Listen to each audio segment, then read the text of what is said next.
With my 35 years of experience, our team at U.S. Asset Management can deliver professional investment management, financial planning to help you target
your goals, and even specialized divorce financial analysis if you need it. We are here to help you make better decisions with your money. Call U.S. Asset Management today and let's get to work in your financial future. Do you already have your investments with Fidelity? I'm David Cross with U.S. Asset Management. Did you know that you can assign your investment management to my team and put my 35 years of experience to work for you? You simply assign us as your investment manager and you keep the same username and password. Professional management, and you get to work with someone who shares your values. Call U.S. Asset Management today and put us to work for you. What happens in Georgia gets revealed one by one as the facts are unsealed. From the pit comes what they don't want you to see. When the daily nugget of truth is dropped with your host, BKP. And we're back. Yes, I'm your host, BKP, and you're watching BKP Politics on voiceofruralamerica.com. How are you today? I'm doing great. It's Monday. It's Monday, right? And we're about to close out June 2026. And this is what begins what people are calling 250-year celebration week. United States of America's birthday, 250 years. And it is a celebration week. There's a lot of, I want to tell you, I really enjoyed all the Facebook posts yesterday on a Sunday of patriotic services.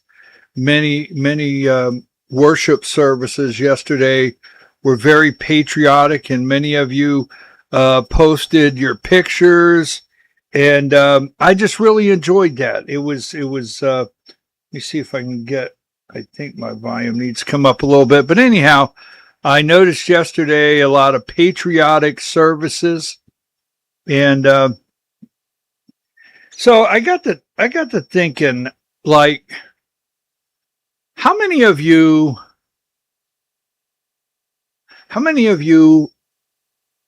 are in this audience, and if it's going to be the kind of show, and we are going to talk politics, all right, we don't want to leave the opportunity for people to disagree with me. We never want you to lose that opportunity to disagree with me or debate or whatever, but I absolutely love that. Okay. And so that being said, how many of you were there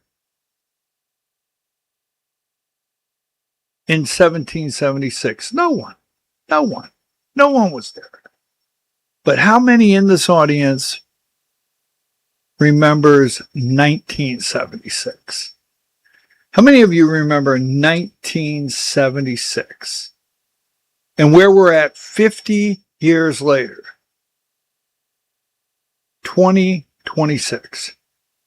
So were you there in 1976? And I want to talk about that a little bit today and the 250 years. And again, we are going to talk politics. But yesterday,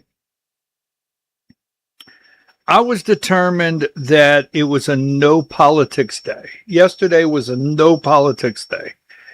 I wanted to reflect. We're going into this week, 250 years.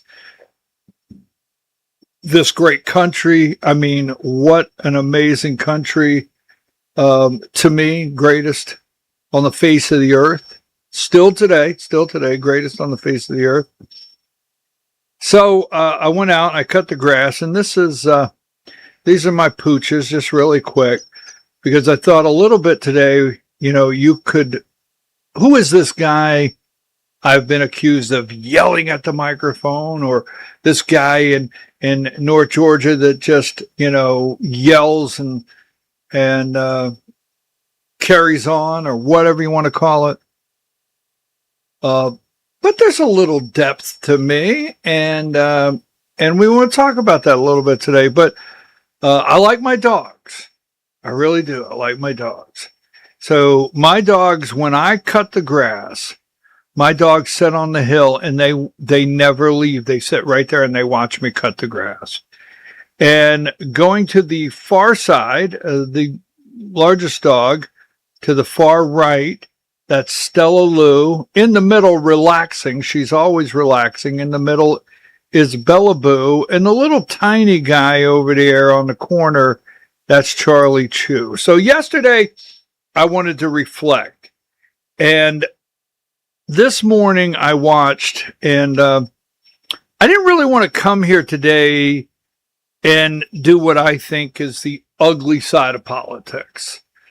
I don't enjoy that. I analyze the races. I analyze the governor's race here in Georgia. I analyze all the races here.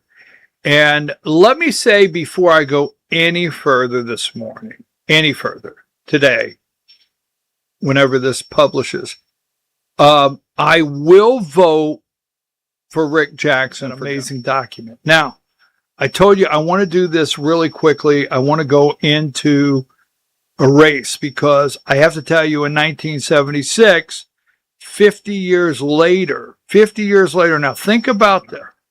Now, I went yesterday and I wanted to reflect all day long. When I say it was a no politics kind of day, I don't want anybody to wonder, as we continue to cover the races, where these candidates stand, some of the things that I see concerning each candidate. I will vote for Rick Jackson. I will vote for the Republican nominee. I want that very clear. And I want you to mark this day on your calendar, and we can go back to it, because anytime as I follow the race and I make comments maybe about the nominee or the candidates, I will not in any way waver. There'll be no confusion, nothing at all. I will not vote for Keisha Lance Bottoms. No, Keisha Lance Bottoms cannot be the governor of Georgia. So that's number one. Number two, I hear a lot of rumbling around this one. I will vote for Tim Fleming for Secretary of State. Penny Brown, the Democrat nominee, absolutely not. I've encouraged you to go. Maybe I shouldn't use the word encourage, but I think you should go and watch the Democrat Secretary of Debate runoff debate with Penny Brown, and it's pretty clear. So no matter where you're at, I will be voting for Tim Fleming, and we will have to get out the vote and Rick Jackson. Now, today, like I said, I didn't want to do the ugly side, what I call the ugly side of politics. Last week, Martha Zoller, and I got to thinking about this. I really got to reflecting yesterday as I was riding around on the mower, 250 years. And were you there in 1976? And what about Saturday, this coming Saturday? 250 years. Martha died unexpectedly last week. as you all know, Martha Zoller. And if you're in Georgia politics, you know Martha. She was very involved. She ran for Congress. All right. Martha ran for Congress in 2012 against then Doug Collins. Doug Collins was a state senator, and you know him as the VA secretary. Look at how fast things change. He is now the VA secretary for the Trump administration.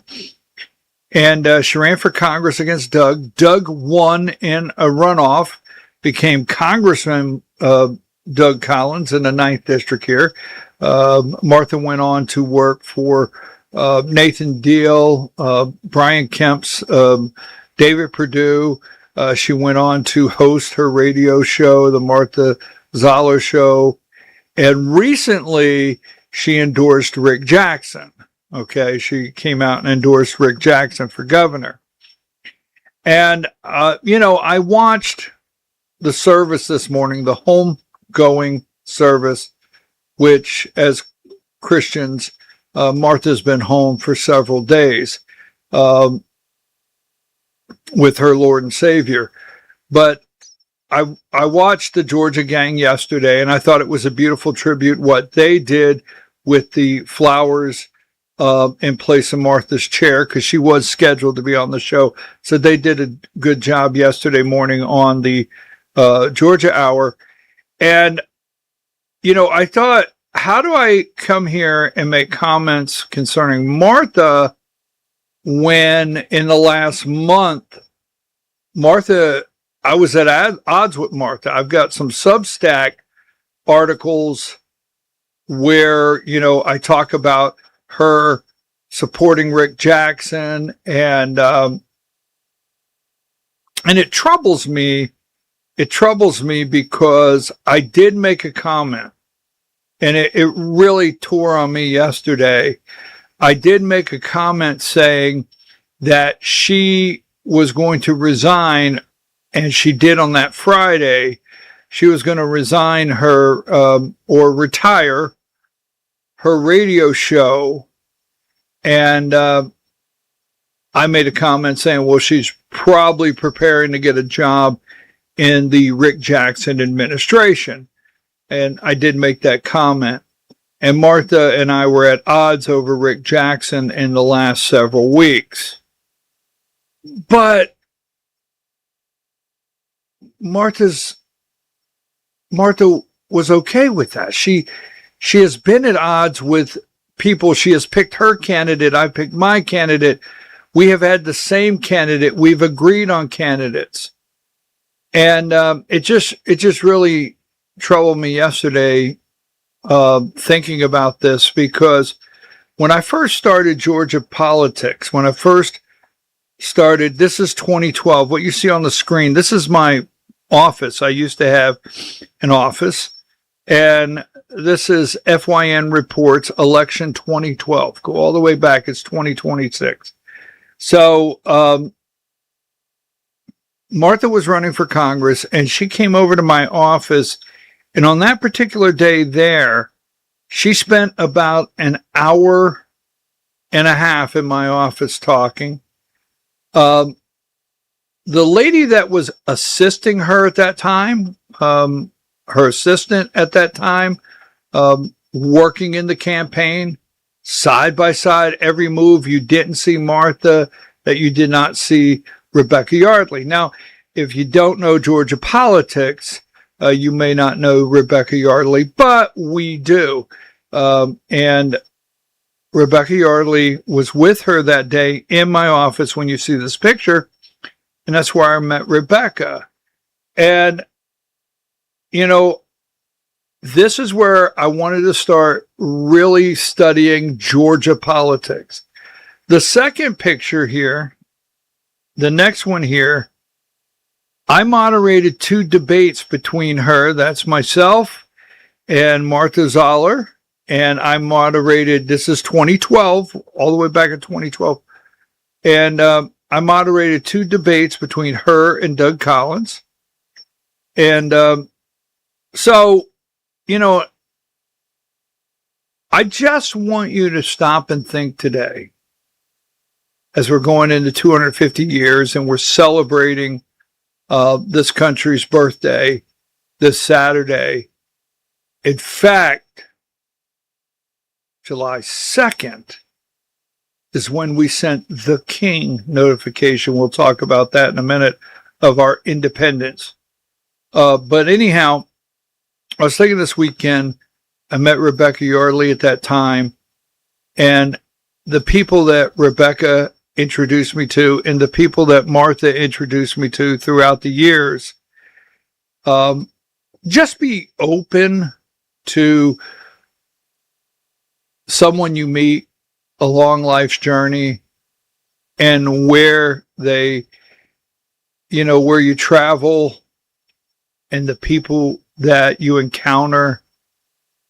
And I have to tell you, although Martha and I had our they were political. They were never personal. They were never ugly. They were never nasty. I was with Martha at an event not long ago and talked to her briefly, and it's been a couple months. But politically, she was all in for a good, I'll say it, political battle. She was all in for it. She never shied away. So I watched the service this morning. Just think about the people you meet in your life as you travel through your life, what they mean to you in your life. And I have to tell you, sitting here today talking Georgia politics and learning the inside of every single move, I appreciate in 2012 several hours I got to spend with Martha Zoller as I started really learning Georgia politics. So God bless her and her family. It was a beautiful service today. I stopped today and watched every minute of it. And God bless her family. And it was just a beautiful service. So we are going to talk politics, and there's a reason I'm going to talk about a certain race today, a certain race in Georgia, not the governor's race, not the Secretary of State, Lieutenant Governor, or the Senate. I'm going to talk about another race. But before we actually get too deep, we have the Supreme Court. And I have some books on the desk. I've got my American flag hat. I've got my Georgia hat. I got my cup. In fact, I will say this. I got to give a shout out. My Georgia hat, my American flag hat, and this cup. My son, he knows every time he turns around, my Georgia cup. So, my son, thank you very much. Now, the Supreme Court landed a couple decisions here. They refused to hear. Okay, they refused to hear an appeal. Donald Trump appealed the Eugene Edwards? Is that her name? What's her name? The lady. The Supreme Court slapped Trump with $5 million bill over sex abuse case, right? Trump wanted an appeal on that to the Supreme Court, and they turned him down. So he will end up having to pay that. The second one, the Supreme Court, we'll get to this, all of them today. The second one, Donald Trump, President Donald Trump fired, right? Fired Lisa Cook, a governor. Now, the Federal Reserve has governors on their board. He fired Lisa Cook, and the Supreme Court said, you can't do that. You can't fire. The Supreme Court said you can't fire a Federal Reserve governor. So that's another ruling by the Supreme Court. But here's the one that has, when I say everybody up in arms, Trump's crusade to kill mail-in ballots crushed by Supreme Court in a blow to his election obsession. That's the headline. Supreme Court on Monday ruled that the states can continue counting mail-in ballots sent by and received within 5 days of Election Day, delivering a staggering blow to President Donald Trump on one of the biggest his biggest fixations, they say. All right, now, when is Election Day? So the Supreme Court says, as long as it's postmarked, you get it 5 days later, you can count it as a state. Quite an interesting move by the Supreme Court this week. So I want to get into this, and like I said, I think this is very interesting because at my age, and I'm not leaving anytime soon, this was the official logo in 1976. In 1976. And I wanted to talk about this for a reason. The 70s, obviously, Jimmy Carter is president of the United States. And here is the official American Revolution bicentennial, 200 years. Now, I was there. 1976, I was there. So I will just share this with you. I'm a kid from the 70s. I don't like to pinpoint my exact dates, but I started into this world in the 60s, right? In the 60s. The core of my childhood and young adult life is the 70s, all right? And I stepped out into the adult world in the 80s with Ronald Reagan. So I was there in 1976, and I remember the celebration all too well. Now, at that time, Jimmy Carter's president of the United States. Things are not great on that day. On that day in 1976, they July 4th, 1976, they did not have quite the measuring of data, right? And the polling and indicators, right? And feelings, consumer confidence. But there was a lot of talk in 1976 that people were not in a patriotic mode. They're not in a patriotic mode. 1976. Jimmy Carter's president. Interest rates are enormous. Inflation's going up.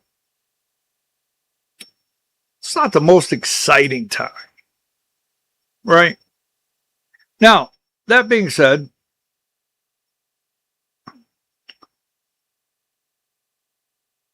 it's 50 years later. So on the 1976, a Jewish guy is mayor of New York City. We'll talk about that later. 1976. 1976, we had a major, and I'm watching all these celebrations. All of these celebrations. It's exciting out there. And this week, we're seeing all the social media. We didn't have that. The only thing you had back then was the local paper. The local paper came out, took pictures of your local community celebration of the bicentennial. We couldn't take 200 pictures and put them on social media, put them on Facebook. Couldn't do that. None of the above. Could not record videos and put them out back then. We didn't even have cell phones at this time. We're all dealing with those old landline phones. Once you were out of the house, you were tucked away from the rest of the world at the celebration. Nobody called you. Nobody texted you. Nothing. Just an enjoyable time. So one of the things in 1976 I want to remember today is my dad. There was a committee. Our town had the bicentennial celebration committee, and my dad was co-chair of that committee. And we had an enormous event in 1976. We had bands, we had an orchestra, we had a barbershop quartet. Everybody was red, white, and blue. It was just an amazing time. I'll never forget July 4th, 1976. It was a great time. Now, here's the logo 50 years later. So in 1976, I'm running around. I'm not thinking, okay, what have I accomplished? Where's the country at? Have I done my best? Right? Did I do everything I could? It's 50 years later. 250 years, right? Now, here's what I think. I'm not on my way out, as I said. But, you know, I don't think we've done a great job. And I'm listening to all the media. They're discussing patriotism is down, and people, they've done surveys, and people are not quite as interested in celebrating 250 years this country birthday. It's a real disappointment to hear people talk like that. But me personally, I don't know that we, in the last 50 years, if we've gone in the proper direction, and if my generation and older, if we did everything we needed to do to save the republic for which it stands. I don't know. And I do have a feeling the way things are going that, you know, the republic's not long. If we don't make a conscious effort now to get our grandchildren, our children, our grandchildren in the mind frame of saving the republic. And every time I hear Democrat socialist, and I hear young people, you know, don't like capitalism, I think, you know what? We have to, my age, I'm going to talk to my age, older, we have to do what we can to talk to our grandchildren about saving the republic. It's 250. So I will tell you this, if you were there in 1976 and we're 250 years old, my 10-year-old and 9-year-old granddaughter and the rest of my grandchildren,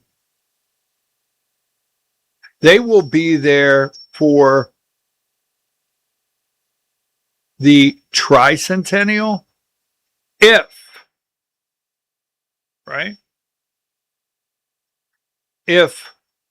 you and I do what we need to do with the next generation.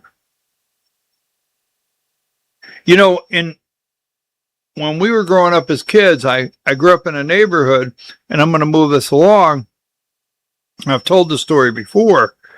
I grew up in a neighborhood with Jewish children. I grew up in a neighborhood with black children, German, Yugoslavian, Italians. Now, I did not grow up with a lot of Hispanics. We did not have Hispanics coming into the country at that time. And I don't remember ever growing up with someone that was Muslim, Arab. Don't remember that. But I do know in the neighborhood where I grew up, we had, again, German kids, we had Yugoslavian, we had Italian, I had black friends, Jewish friends, Catholic friends, you name it. And because there wasn't so much noise on the internet or so forth, we got along. I know people are going to argue and say, you were too young to know what was really going on out there, but no, we got along. So, moving right along, 250 years. I wanted to do this show today for a simple reason. And everybody is basically it's not that campaigns have stopped, but I will tell you this week, I look for campaigns not to be too harsh. I'm hoping that campaigns out there are not too harsh this week, because I say January 5th, which would be July 5th. Where do I get my dates here? July 5th, I think it's going to be a dogfight. I think politics is going to get pretty wow. But up until Saturday, I'm hoping that very little argument takes place. These are my favorite books. And this is not a book club. I have a reason I'm going to go through this. Because you got to understand, in 1976, we went from Jimmy Carter to Ronald Reagan. This is the Reagan Diary, okay? This is the Reagan Diary, one of my favorite books. You can tell on the screen, the cover's a little scuffed up. I spent a lot of time in this. Ronald Reagan, I am a Reagan Republican. I am a Ronald Reagan Republican. I support my president, Donald J. Trump. I supported my president, Donald J. Trump, in 2016, 2020, and 2024. But I am a Ronald Reagan Republican. That's where I became of age to vote. Coming out of, remember, 1776, Ronald Reagan, first president I got a chance to vote for. Now, just a little side note on this great president, Ronald Reagan. Ronald Reagan is the only one U.S. president is known to have kept a personal journal every single day of his administration without missing a single entry. Ronald Reagan. The only perfect daily record, Ronald Reagan. Reagan filled 5 thick maroon leather-bound volumes during his 8 years in office. He wrote in them at the end of every day, regardless of the circumstances, even when he was hospitalized and recovering from the 1981 assassination attempt. Now,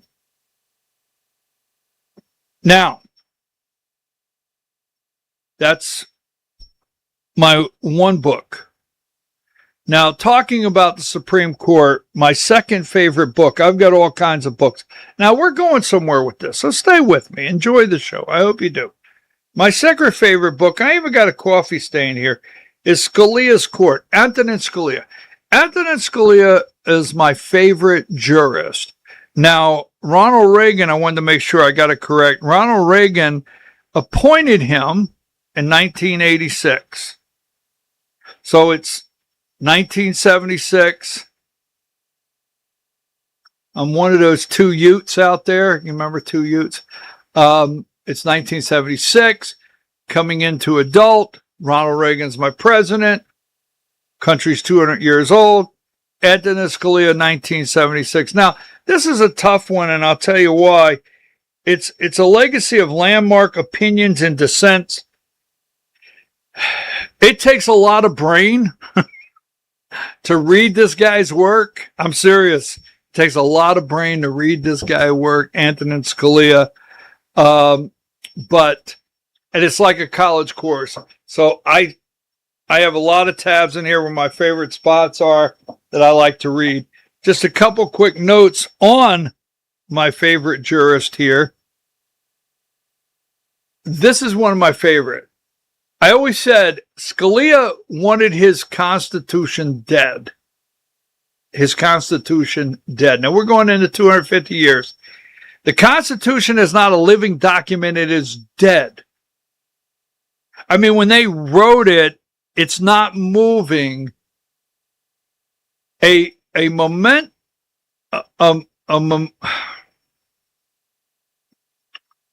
monument to greatest thinking of law and justice in the past 300 years, but it's not contemporary. Scalia said the Constitution is not a living document. It's dead. A monument to the greatest thinking of law and justice in the past 300 years, but is not contemporary, right? Thank God for that. So that's one of my favorite with Scalia. My second one is, because I love the Supreme Court. I love this country, 250 years. This is one of my favorites because I think I do it every day. On courage and conviction. Courage and conviction. If I have brought any message today, it is that have the courage to have your wisdom regarded as stupidity. I think it's just amazing. Have the courage to have your wisdom regarded as stupidity. And here is my third one, my favorite three of Antonin Scalia. Textualism. All right. Textualism means you are governed by the text. That's the only thing that is relevant to your decision. Not whether the outcome is desired, not whether legislative history says this or that, but the text of the statute. That's the only thing that's relevant to your decision is the text. And Antonin Scalia was a textualist. Now, the reason I'm doing this today, because it's 250 years. I have 6 grandchildren, and I've been thinking very seriously what I've got to sit down and talk to some of my older grandchildren, 10 and 9 right now, that can understand. And you may say, well, this is way too deep of a subject for these young kids.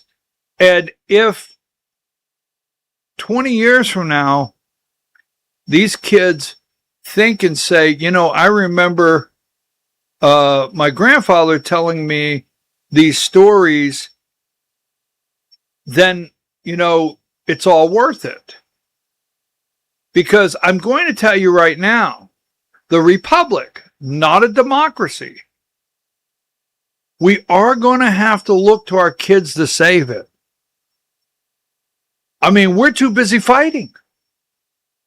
We're too busy arguing.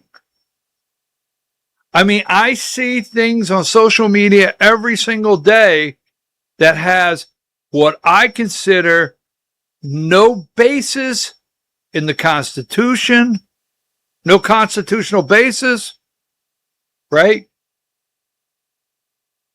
No, it's just out there. And we argue from two sides all the time. And I really think for 250 years, you got to look at that logo. And you got to think as we celebrate this week, who will restore? And I say this, not save the republic, restore the republic. And I'll get into that in a minute. We are going to talk Georgia politics. Now, this upsets me from time to time.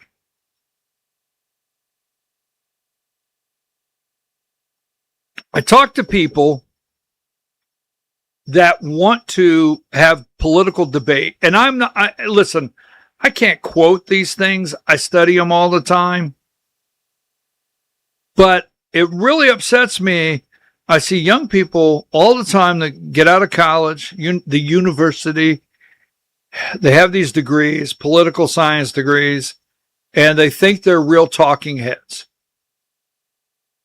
And this is my third book. Now, I've got dozens of books. I think everybody should be able to say they're in the middle of a good book. You should always be able to say, hey, I'm in the middle of a good book. The Federalist Papers. And it's upsetting to me when I talk to people. This is another book. I've got it right here. It's on the screen. And this one's in a little bit of a rough shape, okay? Because it's got a lot of coffee stains. My books have some coffee stains. Now, this is not altered. I've had people say to me, and I do agree with this, the Federalist Papers written by the Founding Fathers in the King's English or whatever, they can be difficult to read. This right here, you pick this up. This is a great one. And I used to read the Federalist Papers and I would struggle. Difficult. And a friend of mine, referred me to this, I'm not going to say 15 years ago, 10 or 12 years ago, but it's called The Federalist Papers in Modern Language, Indexed for Today's Political Issues. And it's not altered. It doesn't change the Federalist Papers. The actual original text is in here that you can read, but I'm very disappointed. And these are things that schools, no matter what, all right, these are things that no matter what, you should not graduate without an understanding of the Federalist Papers, period. Not a college course. Not a college course. Now, one of the biggest lies in 1976 that I was told, because I think I lived during the Great Lie. Well, there's been several, but I think I lived the Federalist Papers, okay? I think I lived during one of the greatest lies. And they told us in the 70s as kids, right, as we had Earth Day, we got Earth Day in the 70s, right? Whew. But we were told America was the great melting pot of the world. We were the great melting pot. And that was wrong. That was a lie. We should have never been what they said and called us the great melting pot. You see, anyone that comes to this, I get so tired of people quoting me the Statue of Liberty. Give me your poor, give me your poor, your whatever. I'm losing my train of thought there, but you know what I'm talking about, right? Give me the poor, the hungry, send them over here. But see, everything and everyone that ever touched the soil in this country should have been required to assimilate according to not my views, not your views, not the views across town, not the mosque over here, not the synagogue over here, not the temple over here, not the First Baptist over here, Presbyterian over here, United Methodist over here, or the Lutheran over here, or the Catholic over there. No. They should have been required to assimilate based on the Constitution of the United States, the Federalist Papers, understanding the Republic, and the Declaration of Independence. Period. We should not have a kid that does not understand when you stand on the side, graduate from high school. I don't care if they came here when they were 6, if they were born here. I'm not interested in arguing birthright citizenship today, but I'm just saying, no matter who it is, when you come legally, everything should have been done requiring assimilating to our country. And our great documents that created a republic. And we didn't do it. We didn't do it. That is a lie. The Great Melting Pot is an absolute lie. All right? Now, I used to go to New York City to a little Chinatown, right? And I used to go to New York City to Little Italy, and I know some of the great cultural centers around the great cities. I mean, San Francisco, the Chinese, right? Just all over the country, different pockets. You go to Wisconsin, you go to Milwaukee, the immigrants that came to this country. You go to Chicago, the immigrants that came to this country, Texas. I mean, the list goes on. It's amazing. It's great.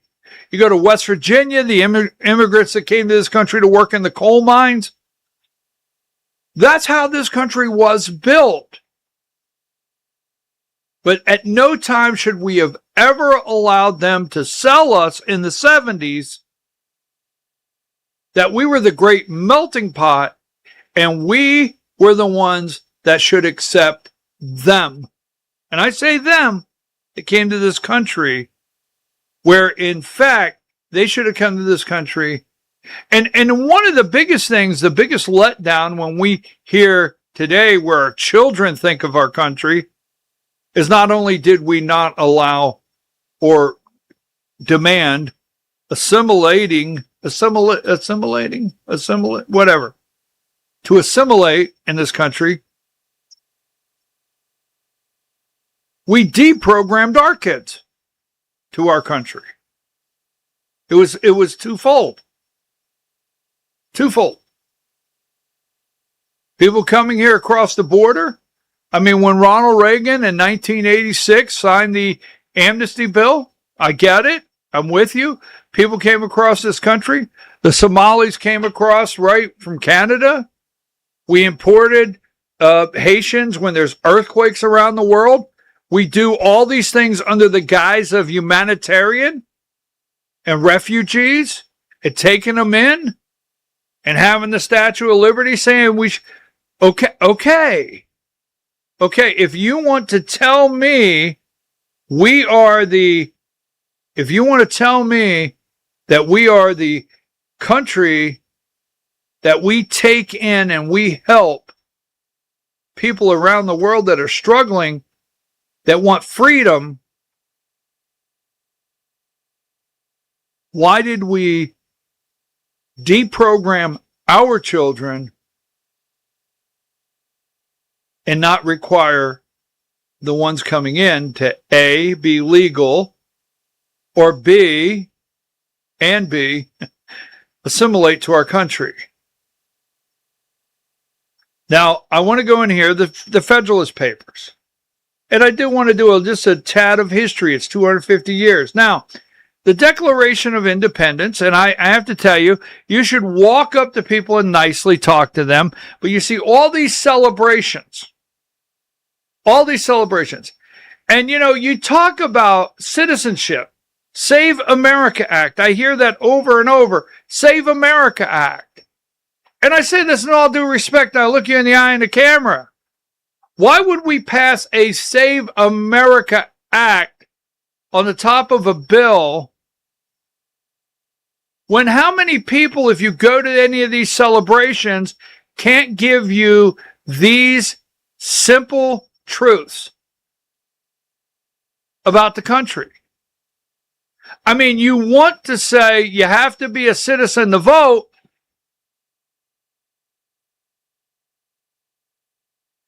but we don't do that in this country. We don't put a litmus test on voting. We don't do that. But you have to be a citizen to vote, and that's what will save the country. That'll do it. That'll save the country. Now, I get there's a lot more to it of what they're trying to do to protect our elections. I understand that. I get it. But maybe the fact that the citizens that do vote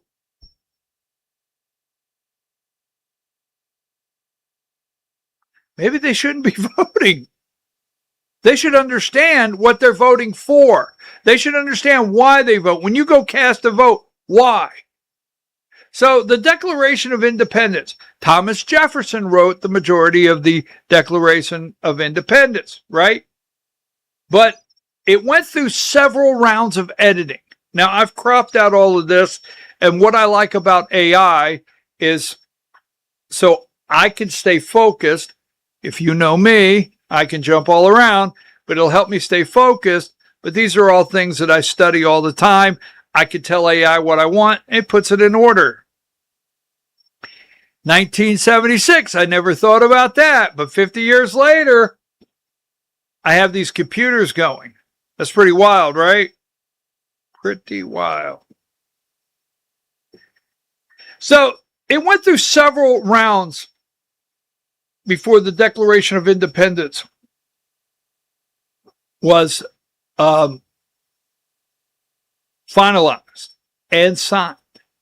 The editors, the committee of 5, there was 5 people that were on a committee to do the editing, and they would present it to the rest of the Continental Congress, right?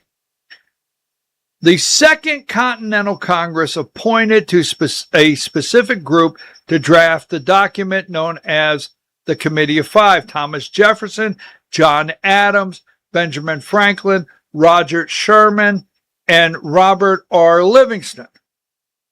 After Jefferson wrote the first draft, Adams and Franklin were the first to edit it. Now, Jefferson got a little frustrated with some of their editing. That's an interesting thing you should study.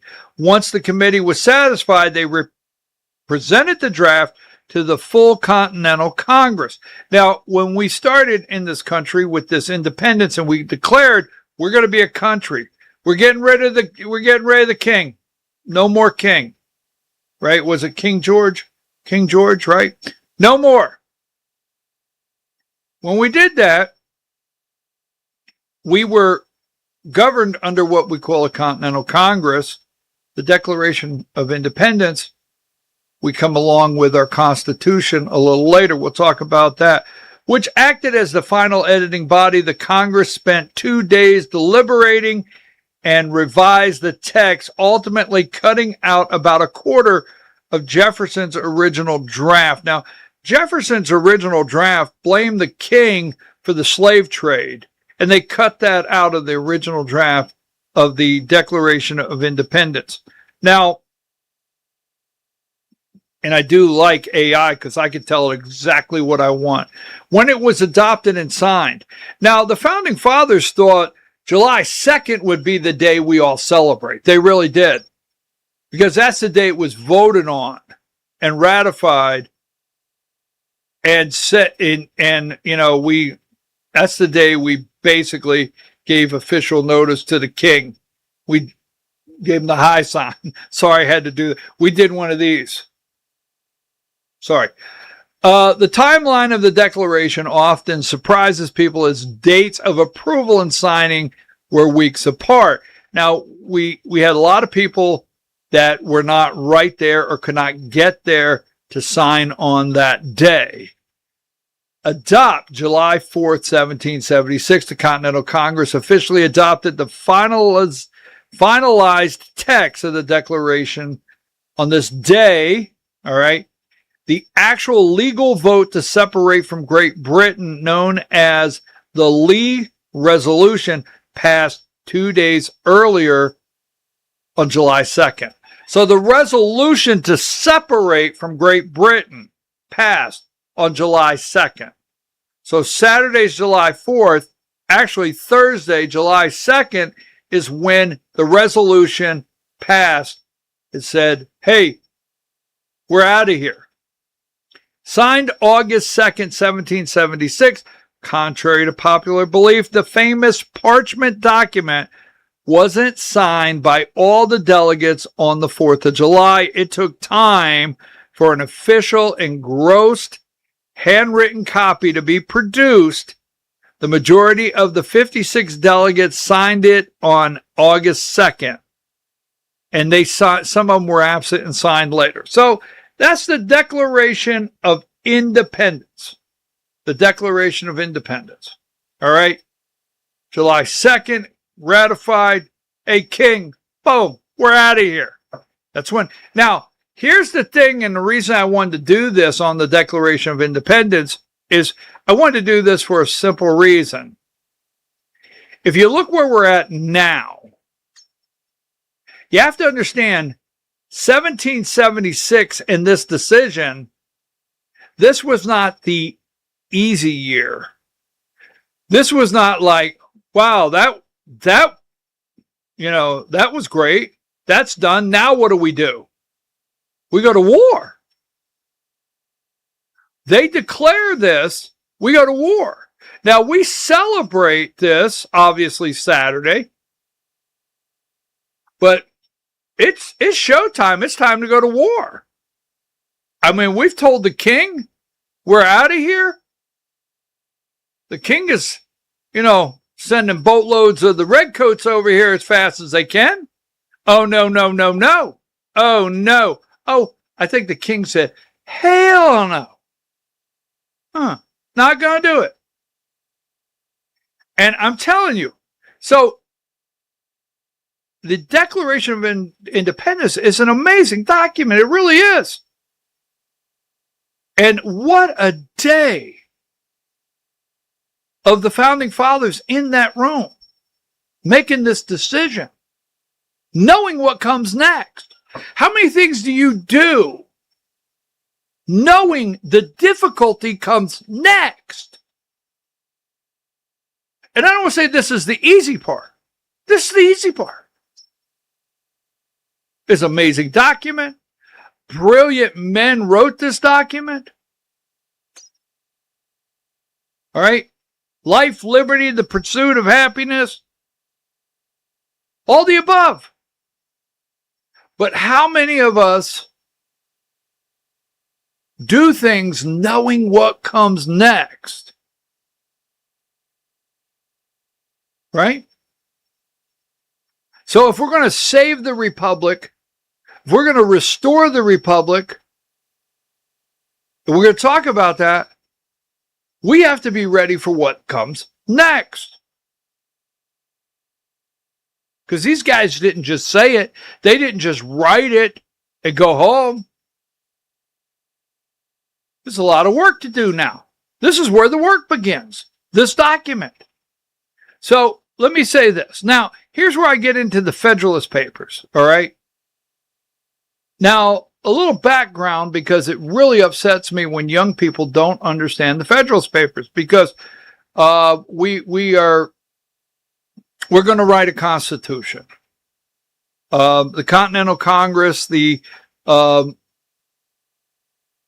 was it called? Hang tight.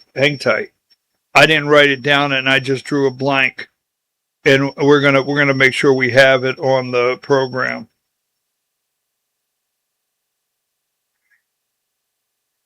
Before the United States of America adopted the Constitution, we were governed by what document? I'm drawing a blank right now. The Articles of Confederation. Right. That was our first government. Okay, so we had the Articles of Confederation. I didn't write that down. I drew a blank, but we were going to get it on here. So we have the Articles of Confederation. Not going to work, not going too deep. We're going to put a constitution together. We're going to go over that. Now, we put a constitution together. The people have to be aware what is in this constitution and how do we sell it to the people and how do we explain what this constitution is. So we have the Federalist Papers, and it's very disappointing to me that a lot of people don't even know what the Federalist Papers are. Assimilate. These are things, what I'm about to show you, these are things that every American should know. Every American. Even if you're a barista over at the coffee shop, right? The essay you're thinking of, the Federalist Number 10, written by James Madison. Now, this is my favorite Federalist Number 10 from James Madison, because you hear all the time we're saving the democracy, and I get so angry, and they're doing this on purpose. See, what I'm looking at is 1976, 50 years later, they want to turn us into a national democracy. There's a movement for a populist vote. Remember, populist vote. There's a movement right now for how many states to take the populist vote for their electors. We have a beautiful system. This system we have can work today, will work today. All we have to do is implement it, and people will be happy with it. It's an amazing system, and it works. So every time I hear democracy, now, it is arguably the most famous of the 85 Federalist Papers, and it directly addresses why the United States Constitution was designed to create a representative republic rather than a pure democracy. We are a representative. No one should go into this week without, studying this. And I'm going to try not, I don't even want to say the word bore you, but I'm trying not to, whatever you want to call it. The core problem are factions. Now think about today, everything I'm about to tell you with the Federalist Papers, think about what your founding fathers in 1776, 250 years ago, signing the Declaration of Independence, getting together articles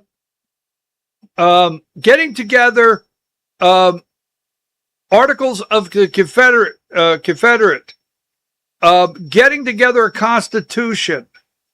Think about what they wanted to prevent. It blows your mind. The Madison primary concern in Federalist number 10 was the danger of fractions, which he defined as groups of citizens, whether a majority or a minority, united in a common passion or interest that is harmful to the rights of others or to the community as a whole.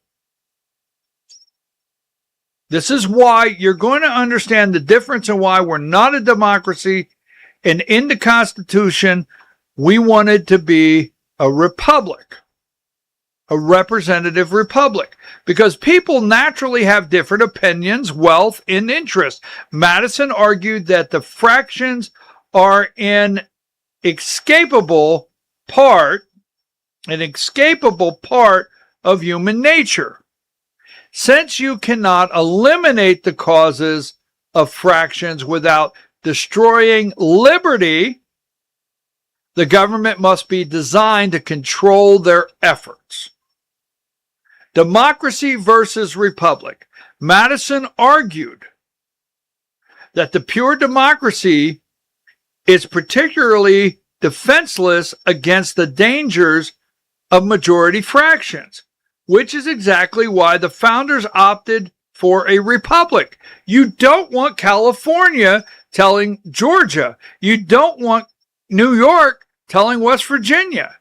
We even set it up for where Rhode Island and New Jersey would not be, overwhelmed by the populace in California, Texas, Florida. The founding fathers got this right. Now, Madison argued the pure democracy versus republic, all right? Madison argued that the pure democracy is particularly defenseless against the dangers of majority fractions, which is exactly why the founders opted for a republic. The flaws in a pure democracy. In a direct democracy where citizens vote directly on every law, a majority fraction can quickly form dominant and oppress the minority. Madison wrote that such democracies have ever been speculative of turbulence. Sorry about that. A little tough one, a couple syllables. Of turbulence and contention, and have in general been short in the lives as they have been violent in their deaths, right? They have been short in their lives as they have been violent in their deaths. If you want to shorten the future of this country, if you don't want your grandchildren to be at the tricentennial, because I did a show one time where I said I was concerned, and I gave speeches that would my grandchildren be at a tricentennial in this country. And right now is a pivotal moment, 250 years in this country, of what will the next 50 years be. You see, I know what that 1976, I know that. And I know if we continue to let them push the false premise that we are a democracy, what does Madison say in Federalist 10? Right? Has been violent in their deaths. The Republican solution, a Republican by contrast, relies on representation. The citizens elect a small body of delegates to administer the government. Now, this is where we're going to start getting into the things that have gone wrong and how perfect, when I say perfect, how great these documents are, especially our Constitution. And the reason, and a lot of people don't understand, what's the Federalist Papers? Well, I'll explain that in a minute. The reason a republic is superior, Madison outlined two primary reasons why a republic, specifically a large republic is the best defense against the tyranny of fractions. Now, think about all the fractions we have in this country. Think about that. As you read this, this is Madison, 1700s, writing these papers. Where we're at today. Refining public views. Elected representatives can act as a stabilizing filter. Madison hoped that these chosen leaders would possess the wisdom and patriotism to focus on the long-term public good rather than getting swept up in temporary popular passions. That's exactly where you're at today. Exactly where you're at today. See, Madison thought in Federalist number 10 that hopefully what could happen in this country if, hey, you got a republic if you can keep it, right? I don't remember the quote Ben Franklin made, right? It's a republic if you can keep it. But remember this, right? Rather than getting swept up in temporary popular passions. That's exactly where we're at. And he hoped that they would possess the wisdom and patriotism. Wisdom and patriotism. Have you seen our lawmakers lately? Have you seen members of Congress? Have you seen U.S. senators? I mean, even go as far as populism, our president of the United States, our executive branch. I mean, we have Supreme Court justices that are DEI hires, Ketanji Brown Jackson, because it's populist. They wanted a black woman. I mean, can you see exactly what we were hoping to prevent? Populist passions. You see, populist passions, it's written here. I will say this as my quote, could be the end of us. Now, as we go on, the advantage of size. This was in Madison's most revolutionary argument. A pure democracy requires a small population packed into a small area, making it very easy for a majority fraction to communicate and oppress others. A large republic, however, takes in a massive variety of distinct interest, regions, and classes.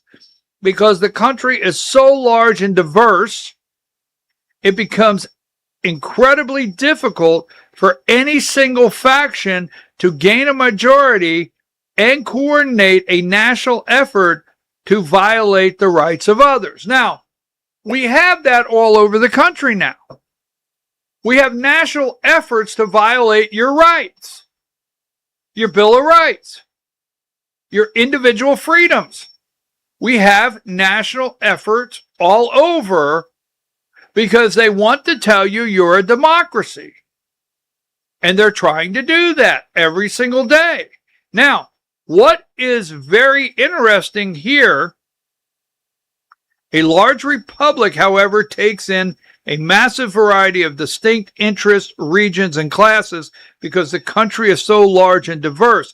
This right here in Federalist Paper number 10, why we are a republic, is why we should have required everyone to assimilate. Right here. You see, the founding fathers knew as this great land. I mean, you got 13 colonies, they become states.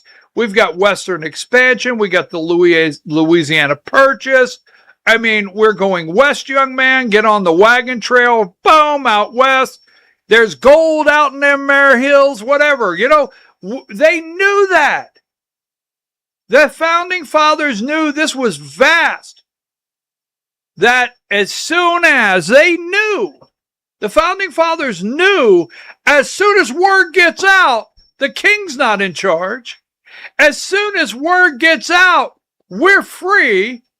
As soon as word gets out that, hey, if you want to plant corn, you want to plant tobacco, don't know about wacky backy.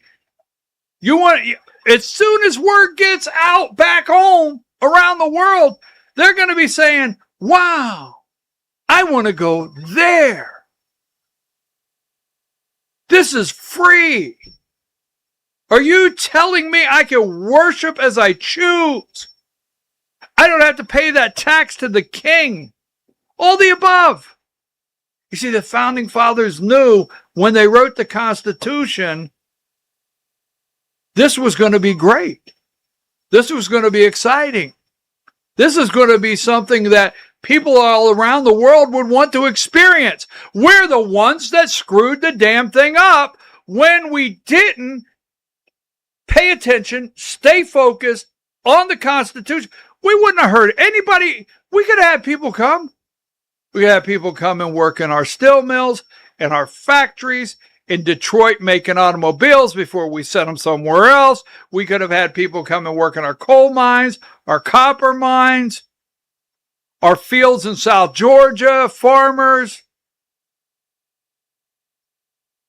But right here, the founding fathers knew that we would be so diverse that this republic would be the only way.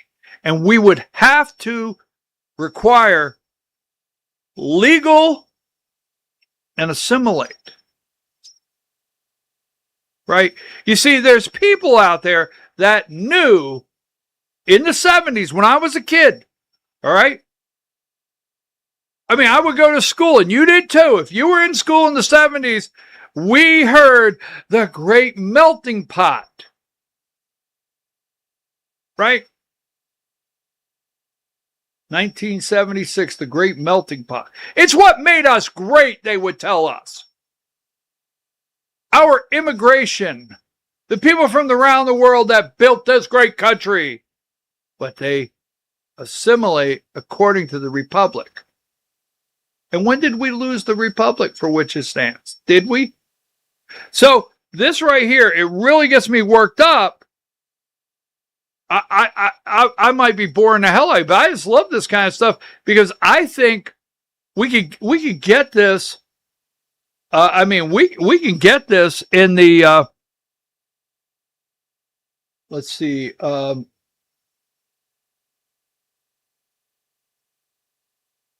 think I just had that. Hold on. Now let me move on. I have a couple more things I want to do, and then I want to get into a race. I'm going to tie this together to something, I promise. If you'll stay with me, I'm going to talk about a race here in Georgia. I am. We're going to talk about a race here in Georgia. Okay, the United States is called a constitutional republic. So I wanted to make sure that we understood, because, a constitutional republic. All right. Now, we are a representative, but when the Constitution passed and we created the Constitution Republic, we're a constitutional republic. And the reason I wanted to make sure that, let me get this on the screen properly here. Yes. Now, in a constitutional republic, this is the critical safeguard. Now, I love our country. I'm patriotic. I'm patriotic, baby. I'm patriotic. Just boom. Patriotic, right? Just say. And I do understand the Declaration of Independence, ratifying it, telling the king, go pound sand. But what comes next? And I have some good friends, and I'm going to put that out there, that I asked a guy, and I'm going to put it out there. I'm actually going to use his name. He didn't give me permission. I'm going to do it anyway, all right? I'm going to do it anyway, just because it hit me the right way. But I asked a guy one day, why do you keep doing this? I said, why do you keep doing this? I'm giving you the answer in a minute. So, a constitutional republic. Oh, my favorite branch is the Supreme Court. I love the executive powers. I love the legislative powers. I really like the Supreme Court. I really do. Scalia. I don't like things they do. I didn't like Roe v. Wade. I don't like a lot of the rulings. I'm not saying that. But studying the Supreme Court and Scalia,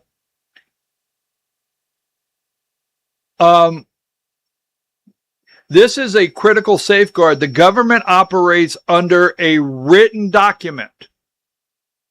The whole country operates under a written document. Bottom line, the Constitution, period, which serves as the supreme law of the land.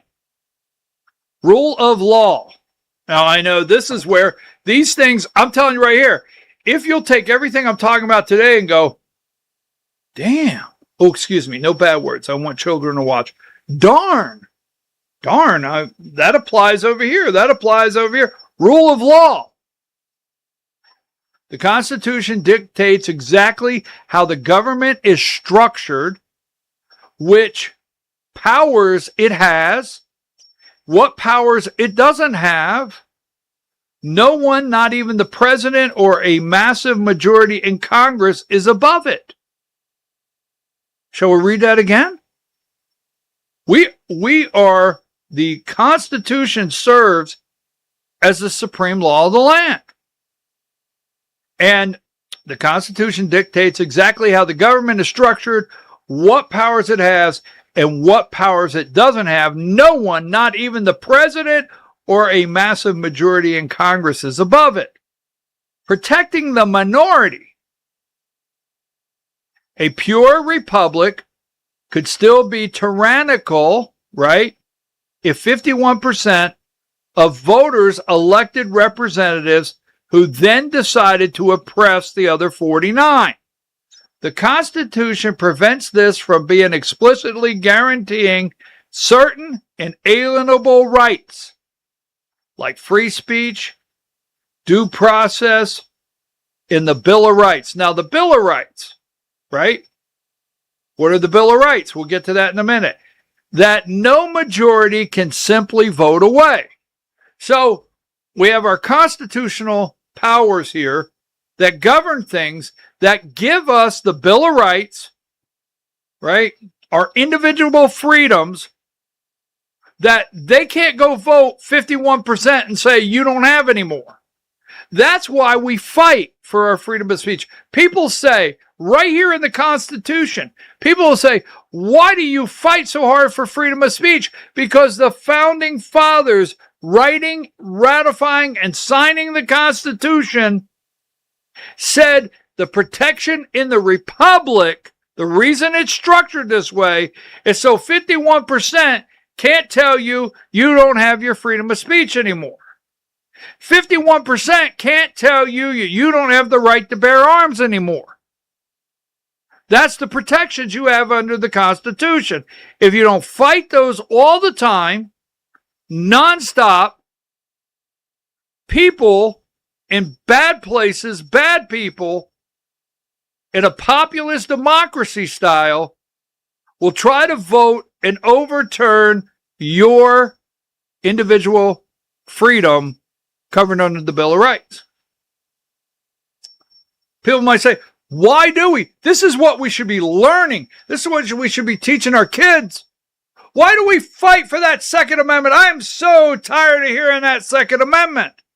Because we put safeguards in saying that 51% can't jump up and say you can't have your individual freedom, the Bill of Rights.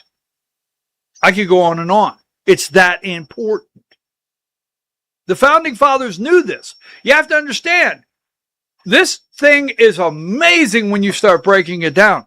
They knew that. They knew it was going to grow. They knew everybody would want to come. They knew when people started coming, they'd say, oh no, we want you to be like this. We want you to be, we brought our values. No, no, no, no, no. We don't do this in our country. No, no, no, no, no. We will not allow you to overvote or vote out the freedom in the Bill of Rights. It's that simple. No one, in my opinion, no one should ever go vote that doesn't understand this. I'm just saying. That's just me, all right? Now, a limited government. In the constitutional republic, the majority rules through its elected officials, but only within the strict boundaries set by the Constitution. That's what I was just telling you. Set boundaries of the Constitution. For example, even if 99% of American public and every member of Congress wanted to pass a law banning specific religion, they could not legally do so. The Constitution's First Amendment strictly forbids it.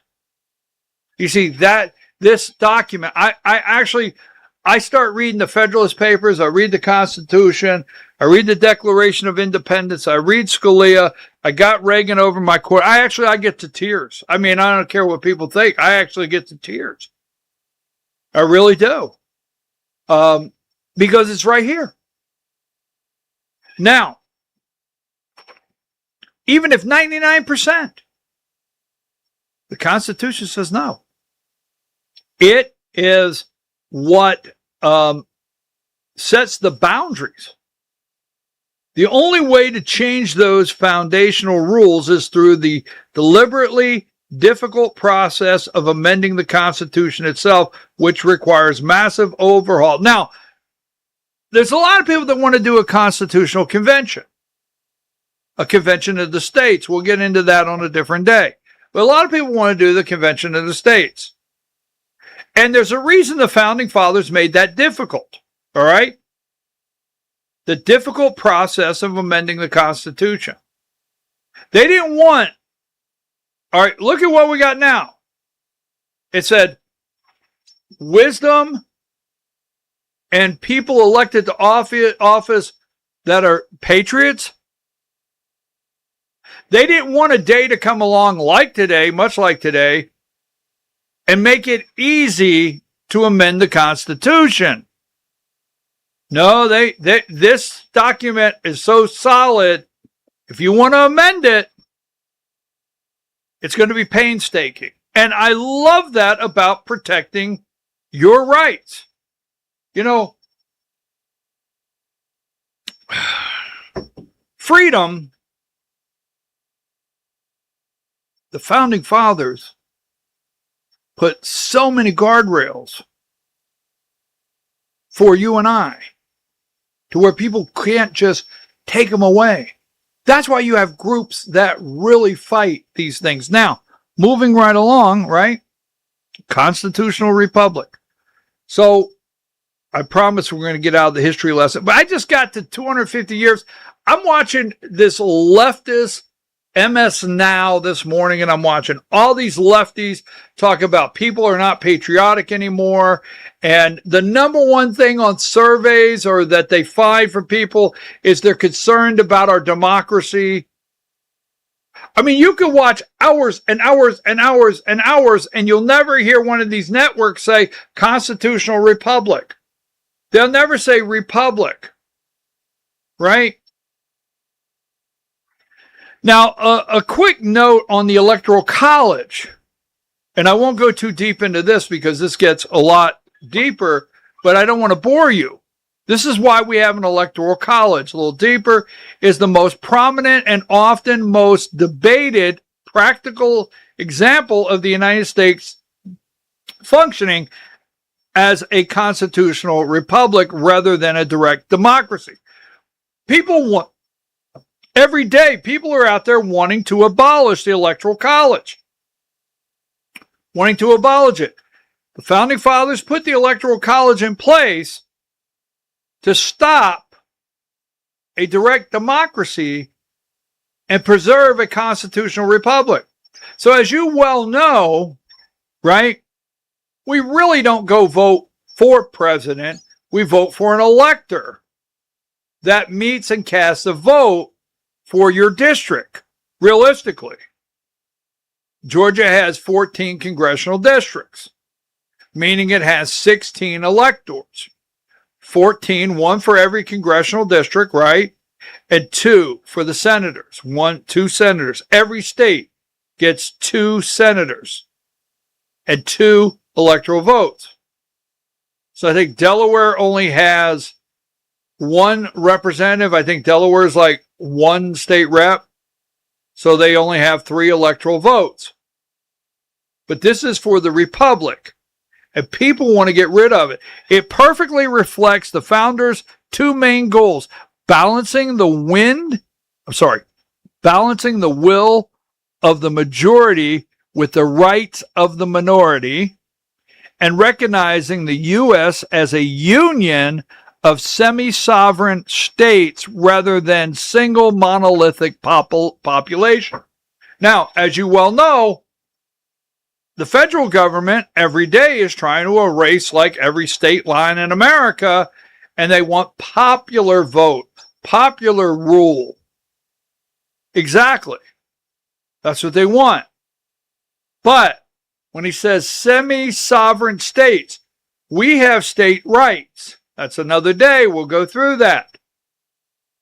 But the Founding Fathers never intended for Georgia to be Wisconsin, for New York to be, Florida, for Rhode Island to be New Jersey. List goes on. They never intended it. They intended for you to have your state, have semi-sovereignty and state rights. People choose where they want to live. They have this freedom. Federalism, a union of the states. Now, we have in the Federalist Papers, all right, there's the federalism and there's the anti-federalism. Anti-federalism. Now, if you go on and read the Federalist Papers, you will see where that there was talk. I don't want to get off target here, but there was talk in the Federalist Papers where it's very clear they didn't want us to end up being a country of different confederacies, where these 3 states came together, these 3 states, these 3, they didn't want that. There was a movement for that, and they didn't want it. 2 states said, you know what, we come together. New York at this time were a powerhouse.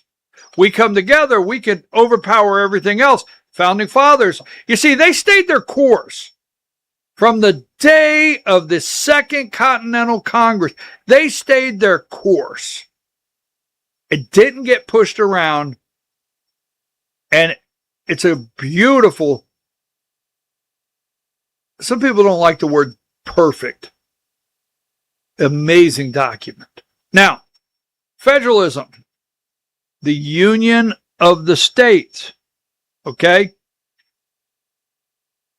In a pure democracy, the entire country would be treated as one single voting pool. Now, I told you this earlier. We have a lot of states that have got what they call popular vote. They've passed it. They want the popular vote. They don't want, see, they want it like this. They want, if you get 51%,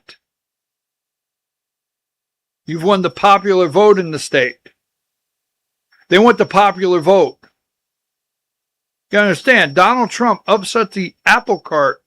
It's been a little while in this country since someone won the popular vote. But they've been pushing for that nationwide. Go look up all the states that are trying to get a referendum on popular vote, overtaking the Electoral College. Now, when I say save the republic for which it stands, you do need to understand there is absolutely no saving this republic. It's done. It's finished. It's over. And its death is only a matter of time if we go to popular vote. Absolutely. So, the Electoral College, however, treats the presidential election as 51 separate elections, right? Every state is assigned a specific number of electors, which we know that, for total congressional representation, 2 senators, we talked about that, because every state gets 2 automatic Senate votes regardless of the size. The system mathematically amplifies the voting power of less popular states. This is deliberate, constitutionally comprised to ensure that smaller states would not be entirely ignored by presidential candidates in favor of densely popular states, areas. So now,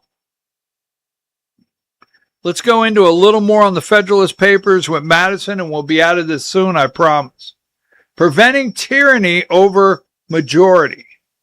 Just as James Madison warned against the majority fractions of the Federalist number 10, the Electoral College was designed to prevent a highly concentrated regional majority from dictating the presidency to the rest of the country. The popular vote vulnerability. In a direct national popular vote, a candidate could theoretically win the presidency by running up a massive vote totals, okay, in a few densely populated coastal cities, which completely ignoring the needs of rural interiors. Now, the Founding Fathers, this is amazing. I mean, we're on 250 years. I was there in 1976, 50 years later. How do we get to the next 50 years? How do we get it for our grandchildren? How do our grandchildren have a tricentennial as they're excited about their Constitution and their republic? Or will this wither on the vine and die because all these liberal left wackos, I mean wackos, that try to tell you that they're trying to preserve your democracy, you're worried about your democracy, and they're preserving the Constitution. I'm showing you in black and white. They want California popular vote to overshadow Iowa. They want Michigan popular vote to overshadow Kansas. Absolutely. Wyoming, Montana, Idaho. I mean, you would end up with California, Texas, a little bit of Georgia, yes, Florida, New York, about 5 major spots dictating the entire country and making laws that everyone would have to live by. I mean, the Founding Fathers are just amazing. Are you not amazed with what they did? The Electoral College, and they look at you like we're aliens. Not illegal. It's no fun being an illegal alien. I had to break out and do that, right? They look at us not like we're from Mars. I mean, I wish all the people that are wanting to read the alien files from another galaxy would look at this a little longer and protect it. But when we talk about the Constitution and we talk about the Republic and we talk about they look at us like we're aliens. Why, have you lost your mind? No. James Madison didn't lose his mind in Federalist number 10. This is not Mambo number 5. The Electoral College solution to win the required 270 electoral votes, a candidate cannot rely on just one region or one demographic. The system forces candidates to build a broad national coalition to win a concurrent majority across the multiple district regions and states. Now, this is why we have to have campaign finance.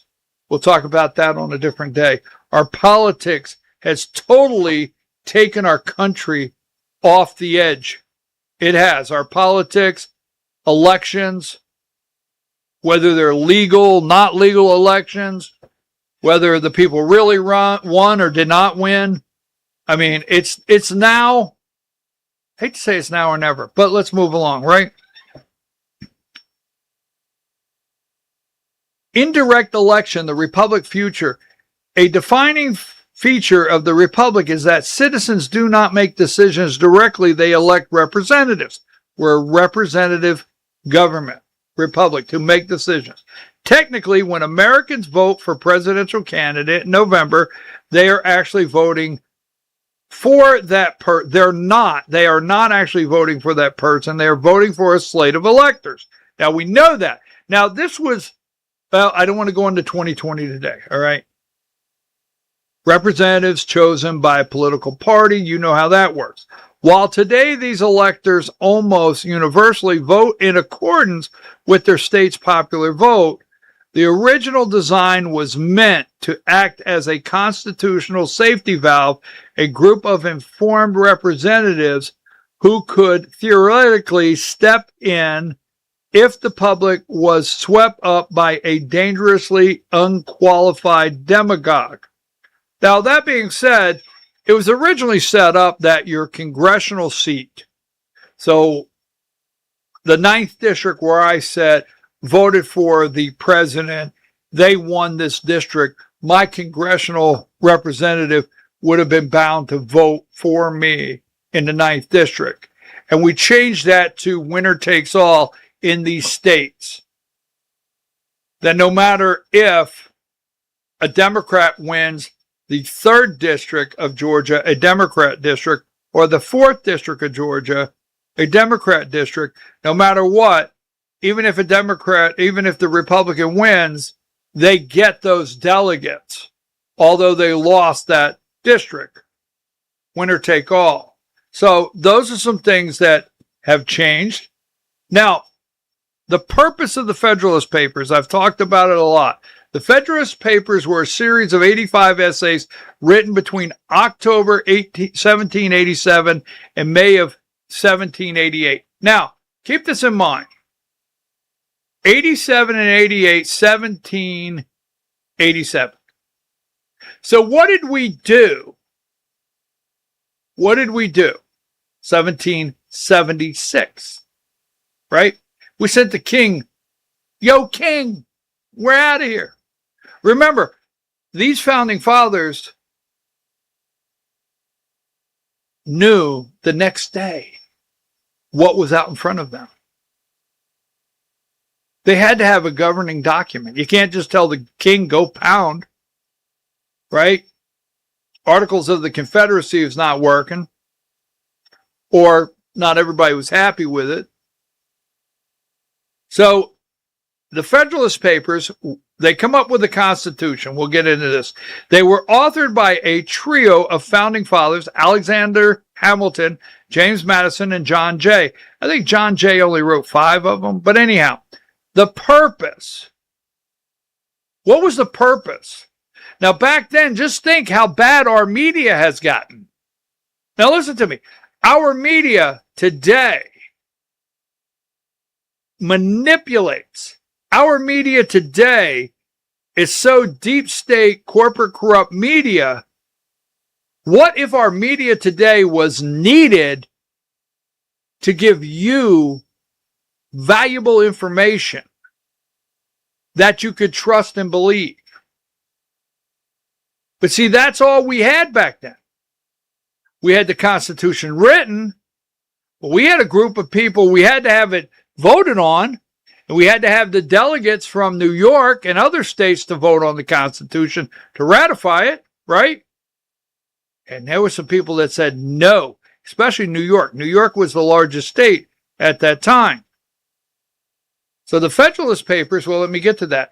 The primary use of the Federalist Papers were to persuade the public. Now, I say persuade the public because I think of where we're at today, 250 years later. We don't do things in the media to persuade the public. There's things in the media to manipulate, to lie to the public, to try to control an outcome. Specifically, the voters of New York to ratify, approve the newly drafted United States Constitution. After the Constitutional Convention in the summer of 1787, the proposed Constitution was sent to the states for approval. So they had to send it to all the states. They had to prove it. It faced fierce opposition from critics known as anti-federalists, because we had people that were definitely against this Constitution. No. I'll tell you why they were against it in a minute. There had to be a deal made to get every state to ratify the Constitution.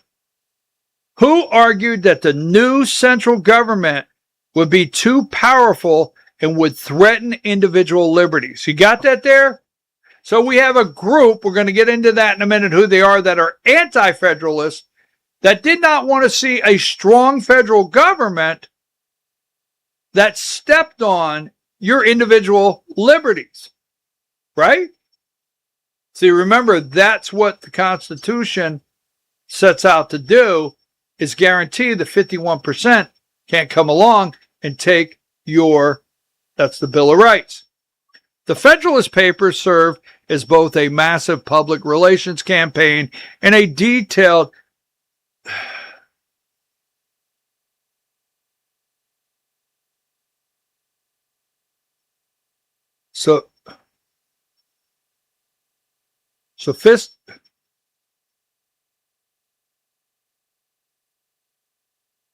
defense.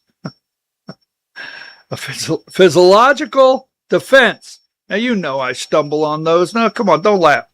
Defense of the Constitution. The essay broke down exactly how the new government would work, why a stronger federal system was necessary to keep the country from falling apart, and how the system of checks and balances would prevent a return to tyranny, right? So we've got a Declaration of Independence. We have a war. We need a constitution. I mean, what was this all for? Who's going to protect? I mean, why did my brother or why did my uncle or why did my dad get killed in the war? Why did my sister, my mom, why did our children die? Why did they starve? Why did they freeze to death? Why did all this stuff happen? What's going to protect us of not turning around and waking up one morning and right here in this new country that we've put together, that we're no different than that darn king across the water? What makes us different? So they know this. The Founding Fathers know this, and they know it has to be structured in a way that people will accept it and say, you know what, we didn't die for nothing. Make sure I have the right one here. The project was Hamilton's brainchild, but he quickly recruited Madison and Jay to help. The actual writing breakdown is generally accepted as Alexander Hamilton wrote the vast majority of essays, 51, covering executive branch, judiciary, taxation, and military. James Madison wrote 29 of the essays, focusing on the structure of the new government, federalism, and the history of republics. His contribution included the most famous essay, remember, Federalist number 10 and Federalist number 51. John Jay wrote 5, most focusing on foreign relations and the danger of foreign influence before he fell ill and had to step away from the project. Now, the timeline started, the first essay was published on October 27th, 1787, barely a month after the Constitutional Convention ended. Pacing, the authors worked at a furious pace, sometimes publishing 3 or 4 new essays a week throughout the winter and spring. Newspaper publications wrapped up in the spring of 1788, and the entire collection was bound and published in 2-volume books simply called The Federalist. Today, the essays are considered. Now, I'll get there in a minute. All right. Now, what they're doing is they're explaining the Constitution. Now, at this time, people get the newspaper in New York. And New York was the big holdout. That was the biggest holdout, were the delegates of New York not wanting to ratify. The state house in New York did not want to ratify the Constitution. They were anti-federalist. And so they published, the Federalist Papers explained what the Constitution was about, what it would do, and what it stood for. It was the best explanation we had. What is this document? And they published it so the people could read it.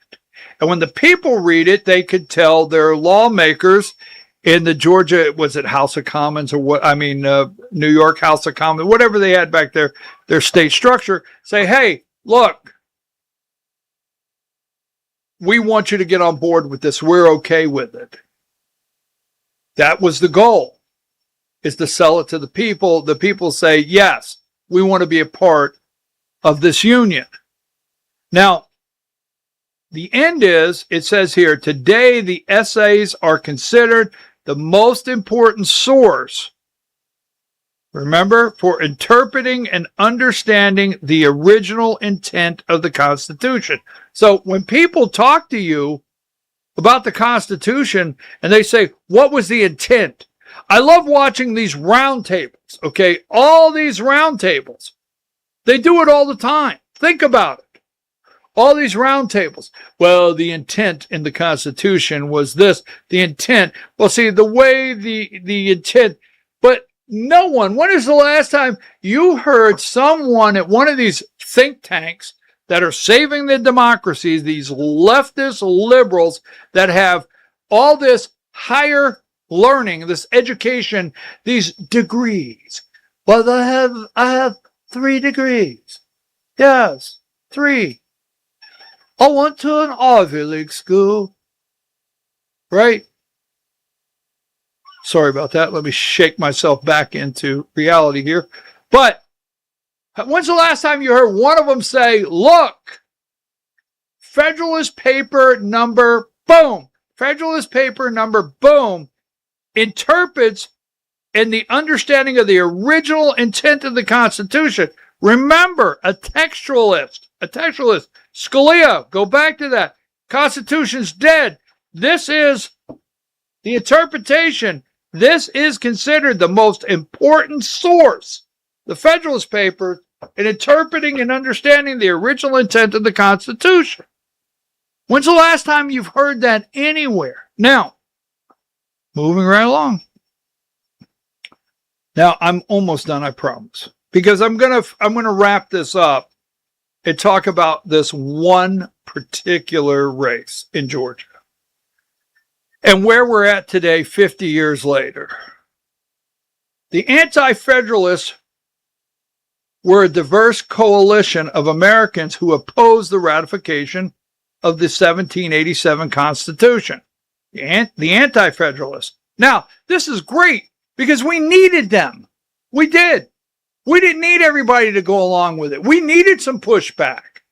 This was a very developing time for the history of this country to protect us from where we sit today. While the Federalists were generally urban merchants, bankers, and elites who wanted a strong national economy, the Anti-Federalists drew heavy support from rural farmers, debtors, local politicians, and preferred power to remain close to home. Right? However, they also had serious political heavyweights on their side, including prominent Revolutionary War figures. Patrick Henry, George Mason, and Samuel Adams were on the anti-federalist side. Now, what happened there, I absolutely love, like, I don't, this is not bragging. I know all this, so I tell AI what I want them to lay out for me so I can present it. Actually, these are the things I do like about AI. Their lasting legacy. While anti-federalists ultimately lost the battle to defeat the Constitution, that was their goal, they focused on a massive compromise. Are you ready for this? To secure the final votes needed for ratification in key states like Massachusetts, Virginia, where Thomas Jefferson was at, and New York. The Federalists had to strike a deal. They promised that the very first Congress would immediately draft a series of constitutional amendments protecting individual liberties. Did you hear me? Individual liberties, protecting them. The anti-federalists got us the Bill of Rights. They pushed back. Samuel Adams, Patrick Henry, James Madison. Was it James Madison or George Madison? Who was it? George Madison? Who was it? George Madison. George Madison.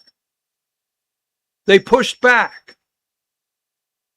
They promised that the first Congress, the very first one, would immediately draft a series of constitutional amendments protecting individual liberties. That promise to fulfill in 1791 with ratification of the Bill of Rights, the anti-federalists' greatest and most enduring victory. So see, it came from all over. Well, we got this amazing document, the Constitution. We got the Bill of Rights. These were great people. Now, keep saying I'm going to wrap this up. The Federalist Papers were primarily published in 3 New York City newspapers because the authors Alexander Hamilton, James Madison, and John Jay were specifically trying to sway public opinion in New York. They focused their efforts on state and local press. Just think today if we had to use local press to try to explain something to the people. However, he did not make headlines recently by expressing that exact sentiment using different words in an interview. Oh, wait a minute. Oh, I forgot where I'm at here. I keep clicking. Forgot where I'm at. Now, so we have talked about, sorry about that. We've talked about 1776. They knew what was coming. They knew what was next. You see, knowing what was next required them to have the courage for doing what they did.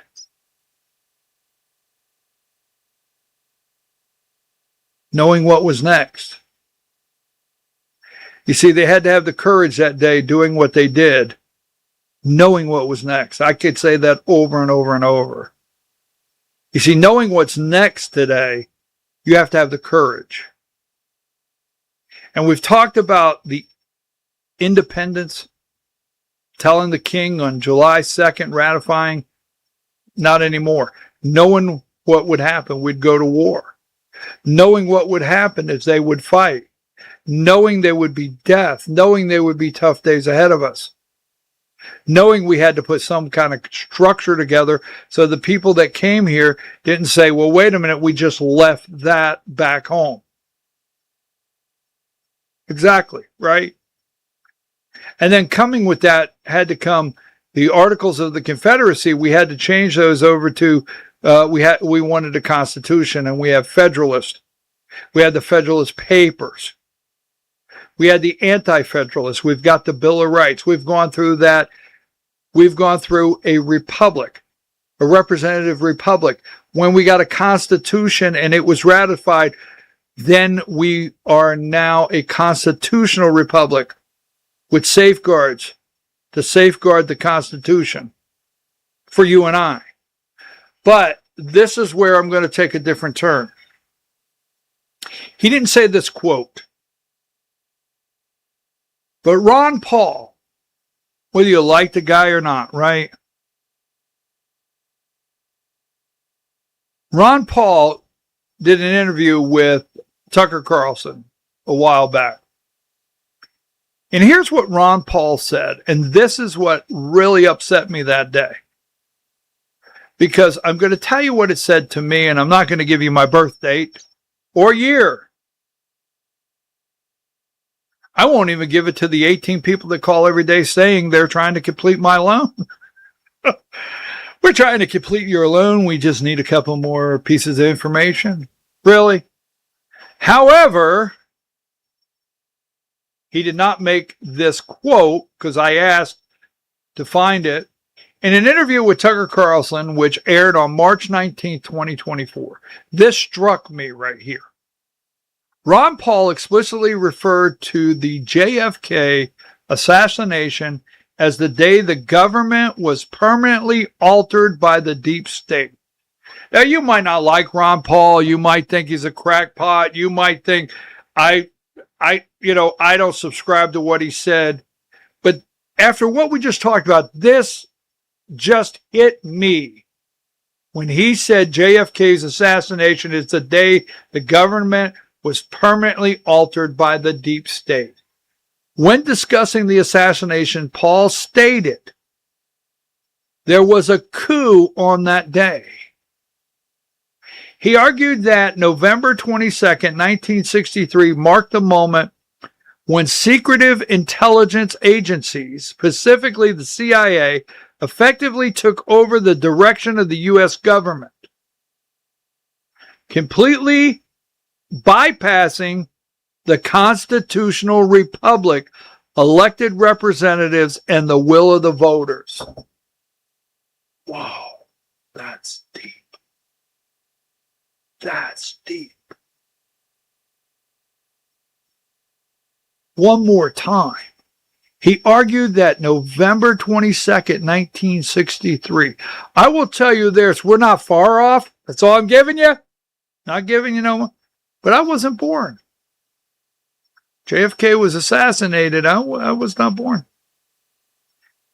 1963 marked the moment when secretive intelligence agencies, specifically the CIA, effectively took over the direction of the U.S. government, completely bypassing the constitutional republic, elected representatives, and the will of the voters. So while the precise words, "we lost the republic," that's what I say, isn't directly on record as verbatim quote from him, the underlying belief that the United States ceased to function as a true constitutional republic the day Kennedy was killed in a coup is a central part of the modern political commentary. Do you realize I have never, according to the statement, lived under the true republic that our founding fathers intended? That this was taken away from us. And this decline of where we're at now is the result of bad people. That's the nicest way I can put it. Now, let me show you something. We've talked and talked and talked, and I'm going to change directions. You got it? I sure hope you stay with this, because 2 weekends ago, Father's Day, I got this card. It says, Grandpa. Not the greatest penmanship in the world, right? And it said, having a grandpa like you isn't just great. It's grantastic. Happy Father's Day. I love you. Ella, I love you. And Ella says to me, I wrote it in cursive. You see, I wrote it in cursive. These are my 2 grandchildren. I have 6, but these are my 2 grandchildren on Father's Day. Now, there's a reason I'm going for this, okay? Because in 1776, I was there. Now, I think it's going to be a stretch. I love him very much, him and my daughter, the 2 of them. But I think it's going to be a stretch to say my son, sorry, son, would be 3076, right? I mean, 1776, 2076, 3076, right? But generations down the road, where am I at here? Am I wrong as 250, right?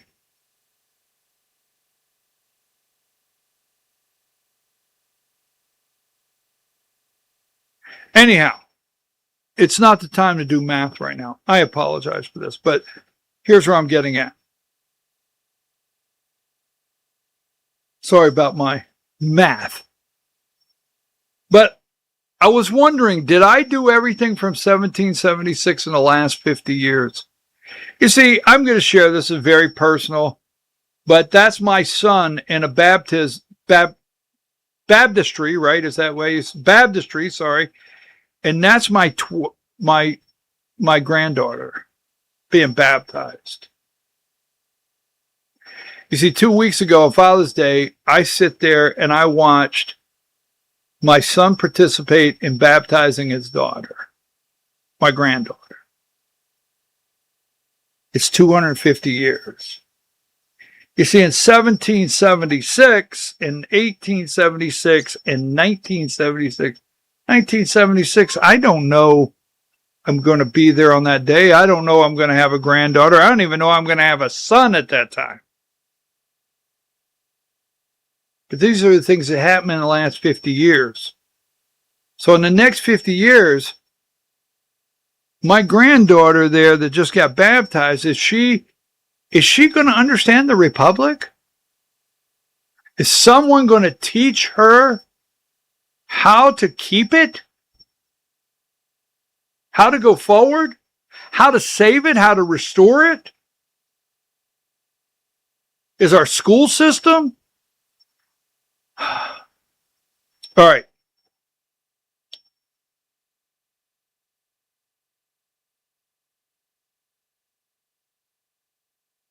Right here,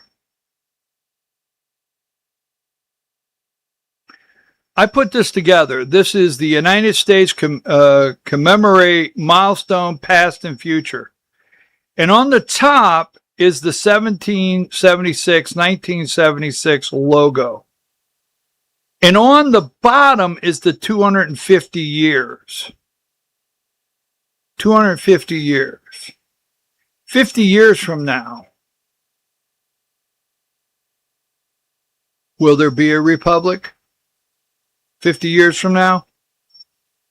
And I just wanted to do that for no other reason today to say, you know what, when they start telling you that the Republic, sorry about that, for which it stands, one nation under God, that patriotism is gone. Go back. I hope maybe you could go back and break down what we did today. I hope it's helpful.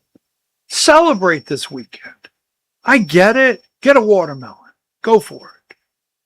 Get a cantaloupe. Go for it. Get the hot dogs. Get the hamburger. Go to the lake.